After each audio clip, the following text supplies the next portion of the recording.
देखो यहाँ हम थोड़ा सा आपको कॉन्सेप्ट किसके बारे में बता रहे हैं, सर्कल के बारे में, ठीक ना। तो ये क्या है, हम लोगों का एक सर्कल है, ठीक है। क्या ये एक हम लोगों का सर्कल है। अब देखो ये सर्कल का जो ये क्या है, सर्कल का तुम्हारा बाउंड्री है। ये सर्कल का क्या है तुम्हारा बाउंड्री। तो हम बताएं सर्कल का ये क्या है बाउंड्री। तो बाउंड्री को, सर्कल का बाउंड्री को क्या कहते हैं, सरकमफ्रेंस कहते हैं। क्या कहते हैं, सरकमफ्रेंस। अब ये अंदर वाला ये एरिया है, अंदर वाला ये क्या हो जाएगा तुम्हारा, तो ये एरिया हो गया, ठीक है। ये जो बीच में आपका पॉइंट की तरह है, इस पॉइंट को क्या कहेंगे हम लोग, सेंटर कहेंगे। क्या कहेंगे इस पॉइंट को, तो यहाँ सेंटर हो गया। अब देखो बच्चिया, ये सेंटर से सरकमफ्रेंस पे ये लाइन जो आया है, इस लाइन को क्या कहते हैं हम लोग, रेडियस कहते हैं। इस लाइन को क्या कहते हैं हम लोग, रेडियस कहते हैं। रेडियस को किससे डिनोट करेंगे, आर से डिनोट करेंगे, ठीक है। किससे डिनोट करेंगे, आर से। आर बराबर क्या होता है, d/2। अब क्यों होता है ये बताते हैं। फिर देखो यहाँ से यहाँ ये लाइन जो खींचे, ये क्या हुआ जल्दी से बताओ, आर हुआ। और फिर यहाँ से यहाँ एक लाइन खींच दी, ये क्या हुआ, आर, ठीक है ना। तो ये भी आर है, ये भी आर है। और ये पूरा लाइन जो हो गया, ये कौन सा लाइन हो गया, पूरा डायमीटर, जो सरकमफ्रेंस पे क्या कर रहा है, दो जगह इंटरसेक्ट कर रहा है और सेंटर से पास आउट कर रहा है, ठीक है। ये क्या हो जाएगा तुम्हारा डायमीटर।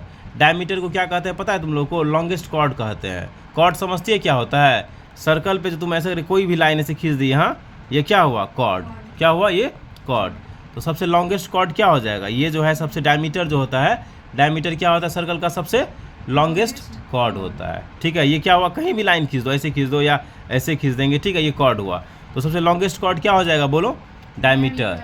अब देखो बच्चे, ये डायमीटर में दो गो आर है, एगो आर यहाँ, एगो आर यहाँ।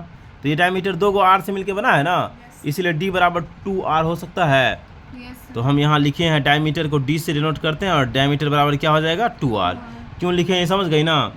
और फिर इसीलिए देखो r बराबर क्या होगा, ये डायमीटर का आधा है ना r, इसलिए यहाँ r बराबर क्या होगा, d/2 भी हो जाएगा, ठीक ना। अब देखो सरकमफ्रेंस का फॉर्मूला क्या हो जाता है, 2πr। क्या हो जाता है, 2π। जैसे पाई है तो पाई को ऐसे लिखते हैं, पाई बराबर क्या हो जाएगा, 22/7 हो जाएगा। क्या हो जाएगा, 22/, पाई बराबर क्या हो जाएगा, 22/7 हो जाएगा। और इसको जो है ये क्या है तुम्हारा 2πr। अब बता चुके हैं 2r का मतलब क्या होगा, जल्दी से बोलो, d। इसीलिए यहाँ पाई d लिखे हैं, ये पाई ऑलरेडी यहाँ है ही ना। और 2r का मतलब क्या हुआ, d। तो ये क्या हो जाएगा तुम्हारा, बोलो, पाई d हो जाएगा। क्लियर, यहाँ तक समझिए सर्कल का कॉन्सेप्ट। तो सर्कल में देखो यहाँ सेंटर बताएं, ये आपका रेडियस हो गया, ये आपका डायमीटर हो गया, ये आपका कॉर्ड हो गया। अंदर वाला भाग जो होता है ये एरिया होता है। एरिया क्या होता है, πr² होता है। सरकमफ्रेंस क्या होता है, 2πr होता है या पाई d होता है। रेडियस क्या होता है, r होता है, r बराबर d/2 होता है। डायमीटर को d से डिनोट करते हैं, d बराबर 2r हो जाता है। ये क्या है, सेंटर है, इसको सेंटर कहते हैं। क्लियर। अब थोड़ा सा आगे बढ़ते हैं। देखो ये हम लोग का क्या है, सर्कल है। क्या है ये हम लोग का सर्कल का, ये क्या है, सेंटर है। अब यहाँ एक कॉर्ड, तुम्हारे अनुसार ये क्या होना चाहिए, एक कॉर्ड हुआ, बताए थे ना, ये क्या हुआ, कॉर्ड। कॉर्ड मतलब ये क्या है, एक सेगमेंट इसको बोलते हैं। ये क्या है, सेगमेंट। अब देखो बच्चे, ये वाला एरिया देख रही है, ये कैसा सेगमेंट है, छोटका वाला सेगमेंट है ना, ये जो देख रही है, ये छोटा सेगमेंट है ये, ठीक है। ये वाला क्या है तुम्हारा, छोटा है ना।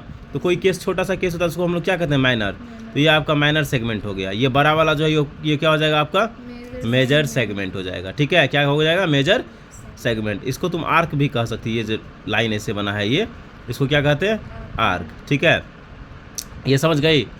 चलो अब थोड़ा इससे आगे बढ़ते हैं। अब यहाँ देखो ये जो है, ये क्या बन गया हम लोग का, सेक्टर बन गया। ये क्या है, सेक्टर।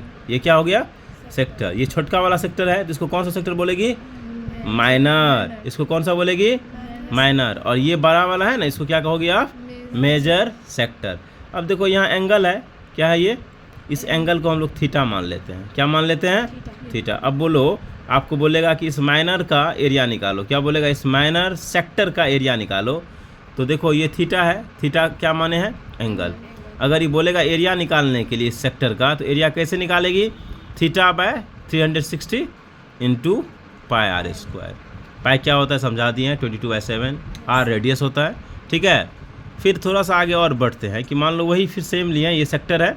अब देखो इसमें एक सेगमेंट यहाँ से यहाँ खींच दिए। क्या खींच दिए हैं, तो ये क्या हो गया, आर्क हो गया। ये क्या हो गया, आर्क। अब बोलेंगे इस आर्क का आप लेंथ निकालो। क्या बोलेंगे, इस आर्क का लेंथ निकालो, जिसमें एंगल क्या है, इसका थीटा है। एंगल क्या है, थीटा है। तो कैसे निकालोगी, तो देखो लेंथ जो इस आर्क का तुम निकालेगी, जिस सेक्टर का एंगल क्या है, थीटा है, तो θ/360 2πr हो जाएगा।